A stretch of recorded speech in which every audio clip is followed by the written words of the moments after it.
I want to welcome you to another episode of the Franchise Advisory Board or the Advisory Board podcast. I've got with me Adam Povlitz. In fact, I should have asked you how to say your last name, Adam. Like we've known each other for years. Povlitz. How do you say it? The first one was right, Povlitz. Okay, Povlitz. Thank you. But Adam's the CEO, guys, and second generation CEO of Anago Cleaning Systems, and they've been around since '89. So around the time the Dodgers won the World Series. Go Dodgers. Sorry, you're probably a Rays fan, but he's been involved in the business since '09. So it's if you guys don't know Anago, it's kind of a big deal. I call it a sleeping giant franchise, number 36 on the Inc. 500, right, or the franchise 500, right? They're also I guess on Black Magazine 2022 #1 rated franchise out there. They've got 1,800 operating units. And they're in the B2B services in the janitorial space. So this is a great operating franchise. And Adam, tell us a little bit more. Oh, one more thing before I turn it over to you to tell us a bit more about you and about Anago before I bungle this too bad. Is Adam's also, he's got a couple of adorable little kids, growing family, and he's also a second degree black belt in Tae Kwan Do. So if you ever have an argument with him, all right, it's yeah, but he's an even kill guy, so you're good. Adam, tell us more about Anago and what you guys are doing. Sure. Appreciate the introduction, Dave. Definitely a lot of fun facts out there. So Anago, it's Anago Cleaning Systems. We're a unique model in that we're a 3-tier franchise model. So most people, when you think of franchising, you think of 2-tier models. I always say McDonald's, the corporate offices and the people who own the restaurants. We're unique because we have a 3rd tier that most franchise systems don't have. So we actually have the corporate office, what we call a master franchise, and then underneath the master franchise, we have what's called a unit franchise. And why we do this is essentially, if you were to think of commercial cleaning, the first image, Dave, that I'm sure any of your listeners have in their mind when they think commercial cleaning, they immediately go like guy with mop, someone holding a vacuum. And that is one aspect of the cleaning business. Most of the actual cleaning in commercial cleaning is done at night. So when you think of the unit franchise, I want you to think of like the night job, if you will, right? So a unit franchise owns a cleaning business. They hire a crew, learn how to use the chemicals and the equipment, and make sure the buildings are clean, make sure the customers are happy. But who got them that account in the first place? Whose website did that come from? What salesperson was there that followed up on that, and who invoices them? So that's where our model is cool, because we also have the master franchise, which is the other aspect of it, and that's sort of like the day job, right? So the master franchise is sort of the white collar and the blue collar industry. They have a sales and marketing department. They have an accounting and administration department. So they're doing that daytime customer service. They're sending out the invoices. And where the synergy comes about is the master franchise essentially does zero cleaning, but is in the cleaning business. They're doing the sales and advertising. And the unit franchise does zero sales and marketing and only focuses on the operational cleaning side of the business. So both of them save a ton of money on overhead by not having to have all that extra staff and overhead. Very, very unique, very cool spin on kind of the mop and broom that comes into people's minds. Yeah, and one thing that I think is unique about what you guys do, and I hope I'm not overstepping my bounds because I know your business model fairly well at this point, is that when you guys sign up a unit franchise, that you've already, frankly, you've already usually sold, or if you haven't, you will sell a contract or two to hit a certain revenue level when they open their doors, right? Like that's part of the model for you guys. So it's a really cool kind of self-perpetuating model where sometimes you're recruiting the unit franchises because you have a demand, and sometimes you create the demand as you recruit them so that they start with revenue, which is kind of unique. Very few people, they'll claim they can, but they have to do a lot of work to be able to get to that point. And but splitting out the sales and ops functions, I think it's really genius. It makes it so most people don't love both, honestly. No, but some people love one. So you kind of you got to focus on who's great at what. Yeah, it creates economies of scale, because I think what you'll see is that most people do, they either gravitate toward kind of the I say like left brain, customer service, problem solving, operational side, or the right brain, the creative, the sales, the gift of the gab people. Usually people aren't both. Yeah. And so by breaking up the functions of the cleaning business into two separate franchises, it allows people to focus on what they're good at, what they enjoy. And when you're focused on what you enjoy, right, you're able to scale it a lot faster. Yeah, I agree with you on that. Well, so let's talk a little bit about franchising, and you've had a bit of a unique experience. I joke around with people that nobody grew up in franchising. Everyone's new to it except for Johnny Francis and Angela Cote and really Adam, right? Even though you so let's talk about your maybe a little backstory about the family business side of it, because our topic today, guys, is a lot of franchise brands, they grow to a point and then they struggle to outgrow this kind of family oriented, almost lifestyle franchise that they've designed. Franchising can be very lucrative and it's very rewarding and it's fun. And at some point, sometimes like a family run franchise, it hits a wall and it's happy. It's happy being at the ceiling. It doesn't need to push through the ceiling and become a true franchising enterprise. And I feel like Anago's been going through that process for the last few years of kind of breaking through that ceiling and growing. Obviously, some of the Yeah. numbers that we talked about before show that. But tell us what was it like growing up kind of in this franchising environment with your family running the business? Yeah. So my father founded the business back in 1989. So I was 5 Nice. when the business Yeah. when the business was formed. For me, it was it was just you'd go see your dad at work kind of a thing when you're a kid, and you don't think anything of it. Yeah. I remember years ago, I asked my dad, I go, how much, because I gotten a job at Publix, the local grocery store down in Florida, Yeah. and I was being paid 5.25 an hour. And I go, what do you make an hour? And he's like, man, I don't even know how to calculate that. And it was like, well, what if you worked $40, 40 hours a week? And it was silly conversation, as a little kid thinking of questions like that. But frankly, I had, I didn't even think of it, growing up. It was something where, I just had no interest in joining the family business. It was something where I was always someone who was go it on your own. I had my own thing going on. And I actually I joined IBM in New York for a little while, coming out of my MBA program. And this was right around, there was a big hiring thing that they did in 07, 08. I was part of that hiring wave. And then in 09, there was a big layoff wave. I was actually not part of the layoff wave. I was interestingly on the team that was going through the employees by employee number. And through the employee numbers, we were determining, who needed to be let go during that big recession in 08, 09. Mm. And this was probably in 08, actually, when that went on. And, you do that as one of your first big jobs coming out of school. And it really resonates. You go, I could be that next. I could be on the other side of the table next. And it Mm. happened to line up perfectly where I was down for the holidays, and he goes, man, I think I got the tiger by the tail with this franchising thing. You got to come check it out. And so I joined in 2009. Mhm. And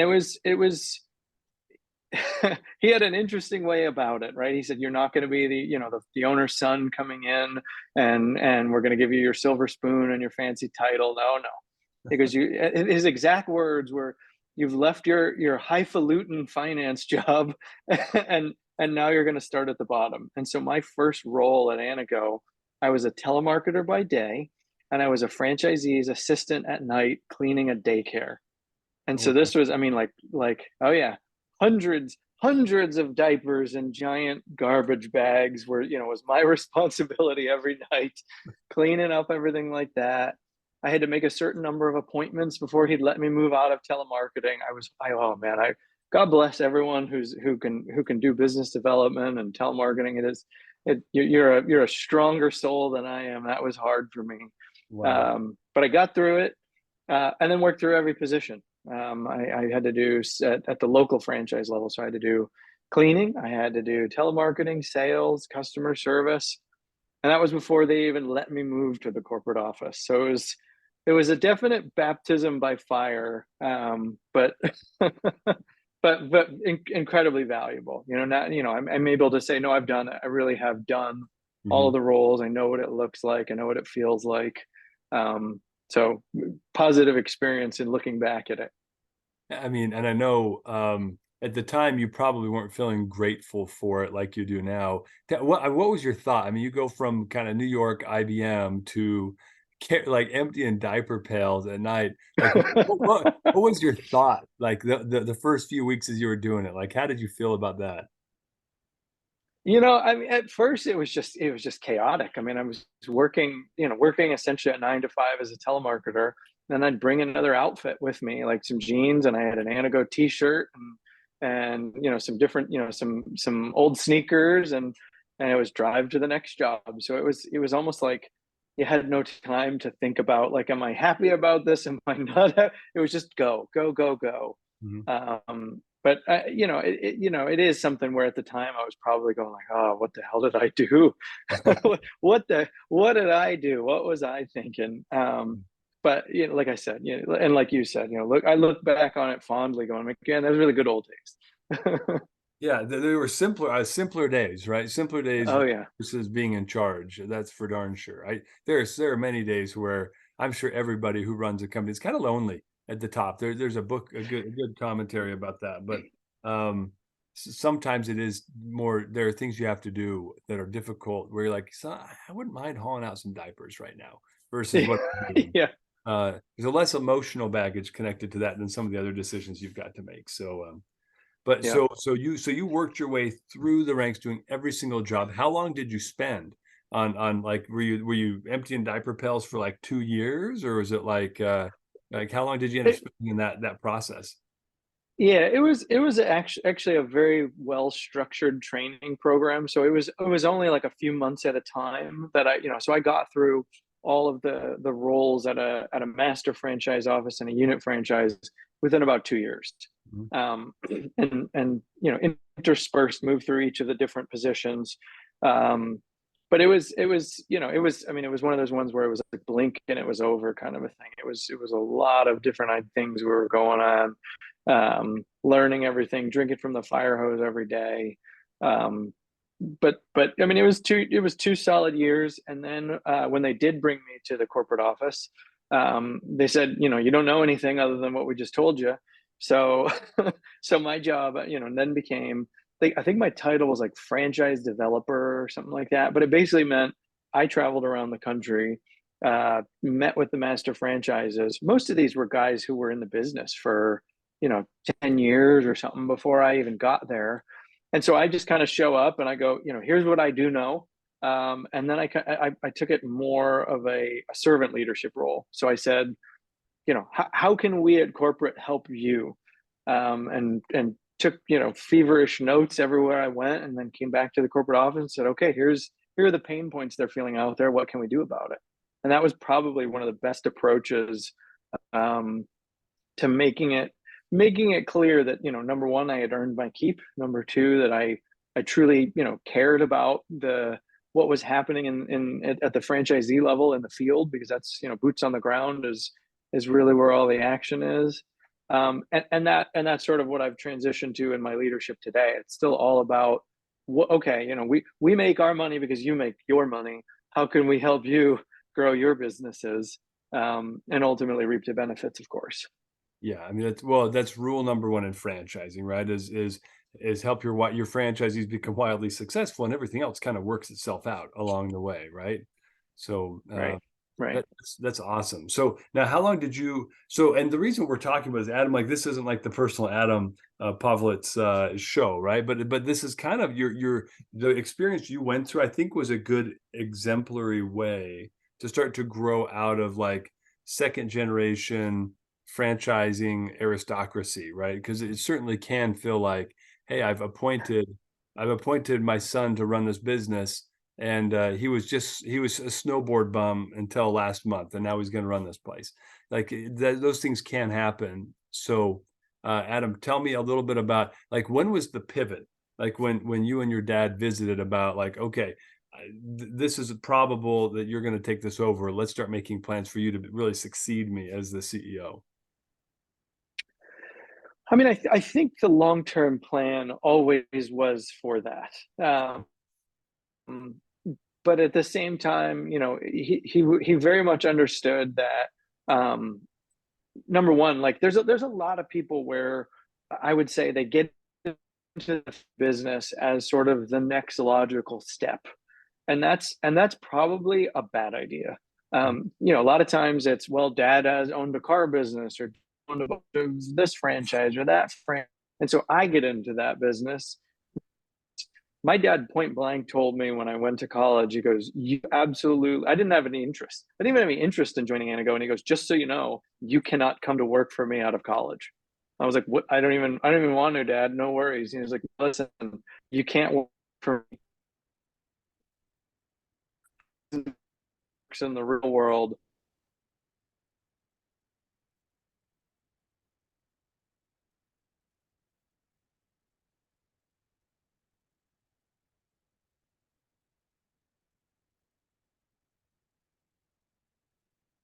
Um,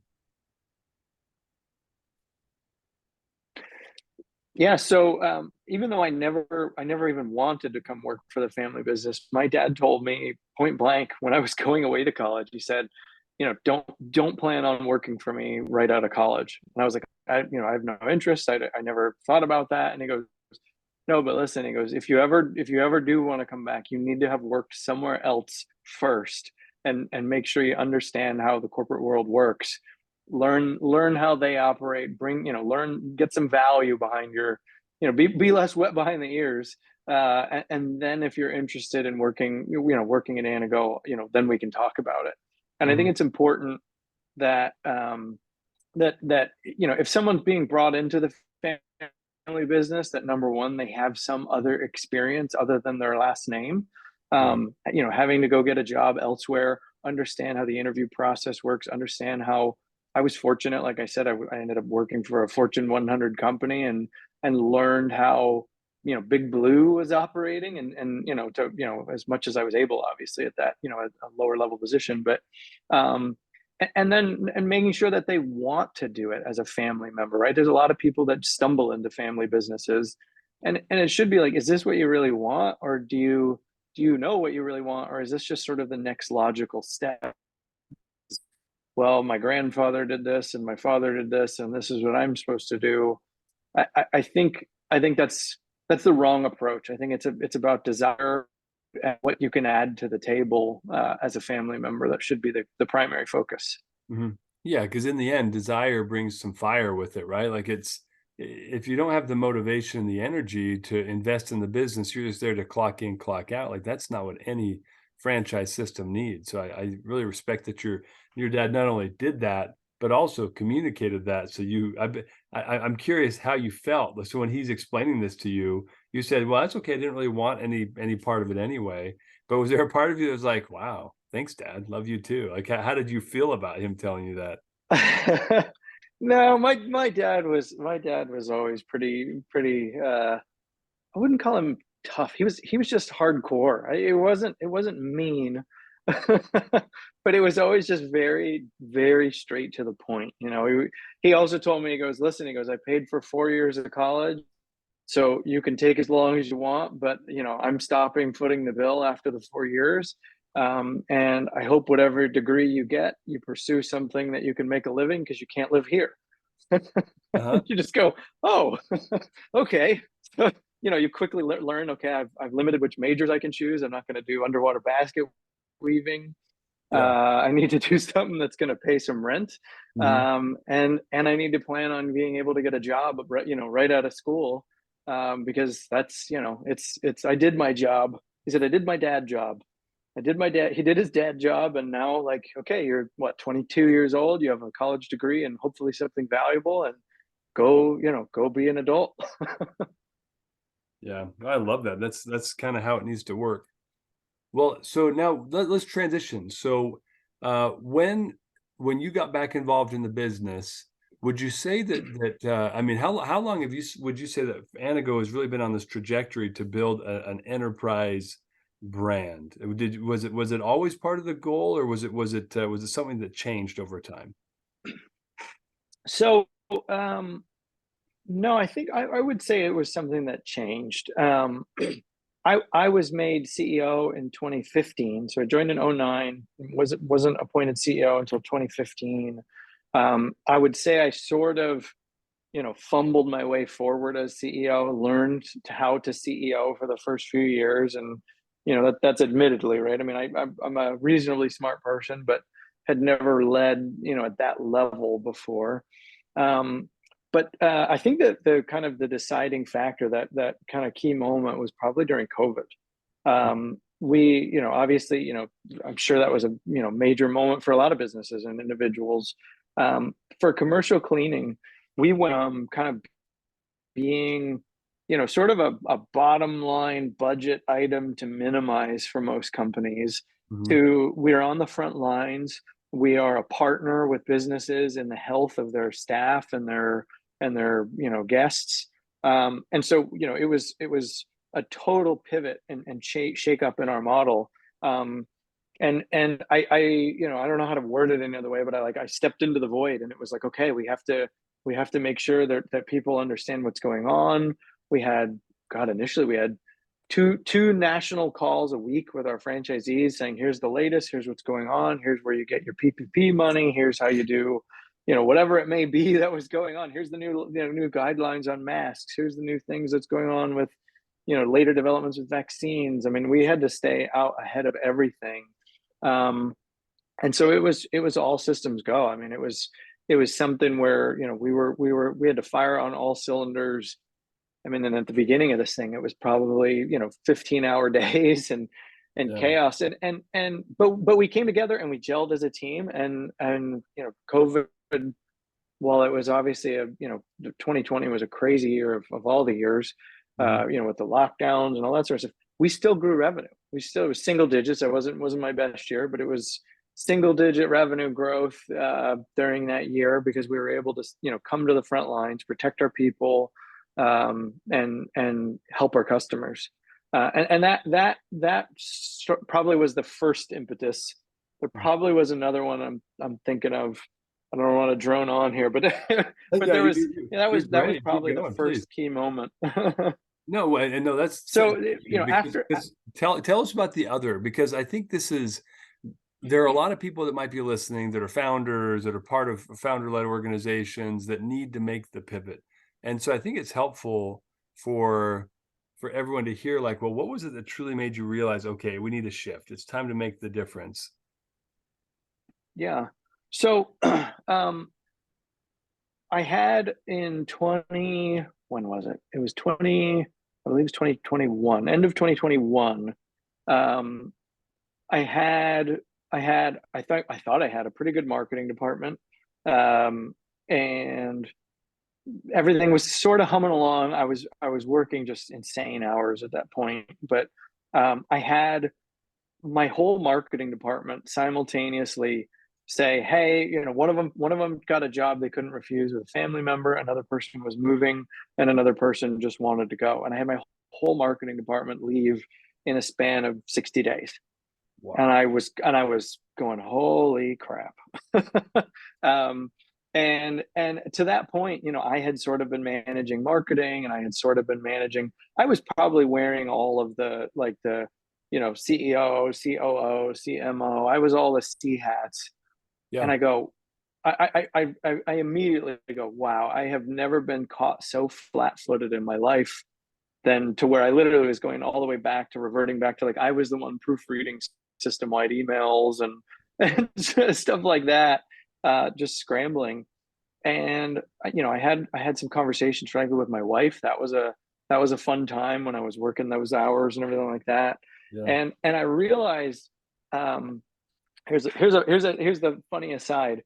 I I I go to a local church that's growing very rapidly. They were actually like number six fastest growing church in, like, last year or 2021.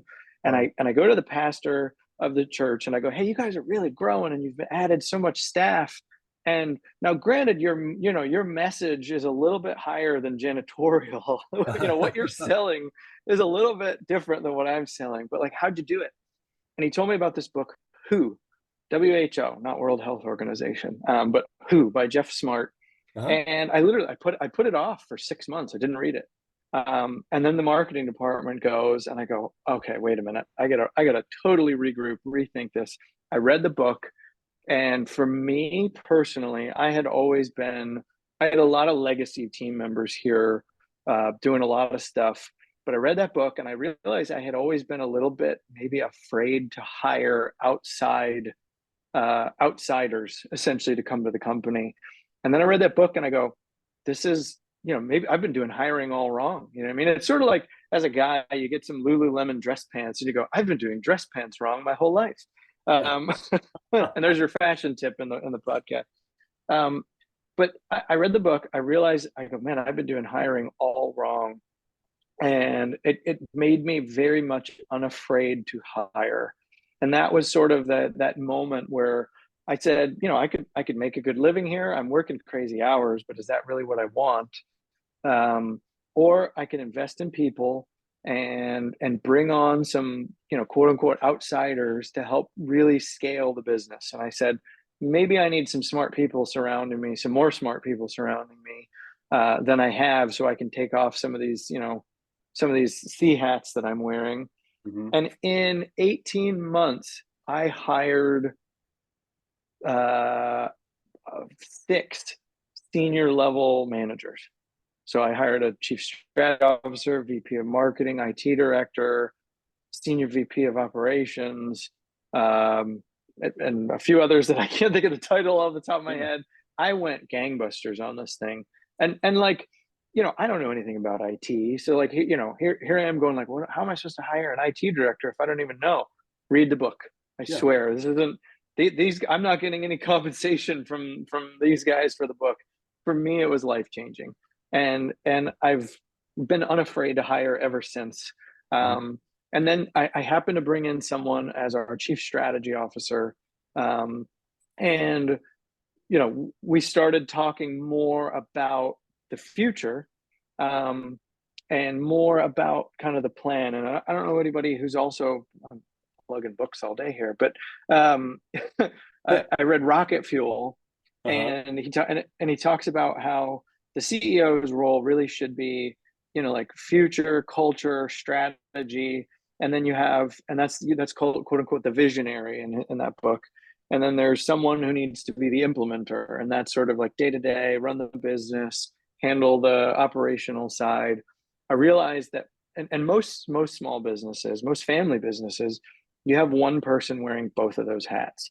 Mhm. And when you do that, um, you end up having where you're only really spending 50% of your time on each, if that. Maybe it's 70-30, whatever Yeah. floats your boat. Um, but each position really deserves 100% of some person's time. And Yeah. and I realized I started enjoying the vision, culture, structure, direction role a lot more. Um, and it was kind of at that moment, among a few other things, I put out a goal for our franchisees. I said I want to reach 100 million in system-wide revenue within 2 years. Mhm. At the time, we were doing around just over 60 million, um, and we did it in 19 months. And then I got really, really hungry. Now I go, wait a minute. If I can cast the vision and put the direction and give everyone something to really be excited about and strive for, we Yeah. grow faster than any time I'm out there personally trying to row the boat. Mhm. So for me, it was I don't know if it was one particular moment or just a confluence of events, but that was what changed things for me. Is that those couple of books Mhm. and seeing their impact on the actual results of the company, with me taking a step back personally in the amount of day-to-day rowing that. I love it. Well, and so here's the thing. It's funny. When I started reading Who a while ago, I got to page 35, stopped, started implementing. I haven't finished reading the book actually.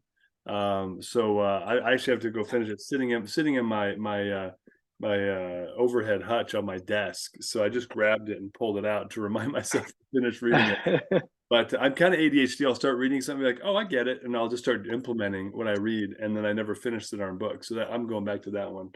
But yeah, I love this kind of experience you've gone through, because I think everyone, there's nothing, the only thing that stops somebody from having the success that you're having is the knowledge, and also and having the team, right? If you know what you need to do, you get the people around you who know what they need to do, and then they can just execute on the strategy. Like that is like business 101 stuff that most people don't ever learn. Colleges don't teach that. Um, that's hard knocks university that teaches you that. So this is really cool. I mean, that 100, I think I was with you at the conference when we were kicking off together, when you threw that goal out. I still remember that. So that's crazy you guys have hit that in 19 months. Congrats. Thank you, thank you. And then I don't know if it was, brains or guts or idiocy, but after doing that at our last conference in February, prior to that, we put together a strategy, and we're now calling it Vision 2028, and the plan is to now triple that. So I want to be, the goal is to be at 300 million in system-wide revenue within 5 years. Okay. And the craziest part, and this is where it gets crazy, and it doesn't sound crazy coming to the other side, but it feels crazy every time I say it. I completely believe it. I'm completely sold out on this. I know it's attainable. I know the pillars we've gone after and targeted are the right ones. Mhm. And I'm not sure exactly why. Maybe it's a little bit of faith, maybe it's a little bit of stupidity, like I said, but I think I'm building the right team and realizing like I can't do it all. I think that's something that especially as a family business, you take the hometown discount, you're part of the family, you're expected to do this, that, and the other thing. Everyone's supposed to do extra because they're part of the family. And then you start realizing like, man, if I'm going to transition this thing from a lifestyle business, and where I can make good money and not work all that hard, but who am I going to help by doing that other than myself? I looked at it and I go, that was for me. I go, I can help a lot more people and probably make great money doing it by really ratcheting this thing up, investing back in the business rather than into my own pockets. And so like I said, I mean, half a dozen senior level people, you know, multi, 6-figure investments in technology and learning platforms and CRMs, and it's just the beginning of it, and it'll all be worth it. Yeah. Well, I mean, it's already been worth it. I would say the effort has yielded a $40 million increase in annual revenue. That's a pretty big growth factor, my friend. So, congrats on that. What what was the hardest part? I heard you say something, realizing you can't do it all. But what was the hardest part about making the pivot? Once you realize, okay, people has got to be part of this strategy. Technology has got to be part of the strategy. What was the hardest thing to implement and to change? Um, so probably two things. One, technology is hard. I will say that from my standpoint, I'm mild to moderately tech savvy. I kind of generally know how I want things to look and feel, but if you ask me to program something, I'm lost. And so it's making sure that that investment has been extremely difficult. Mhm, But I would actually take almost step back and go to 30,000 feet and say time, mhm, because I'm trying to, it's also, you don't just because you say, all right, I want to hire new people and invest in new technologies to make processes simpler, doesn't mean your processes, I don't know how you say that, process, it doesn't mean your current processes and your current roster of employees changes mhm. just because you want that.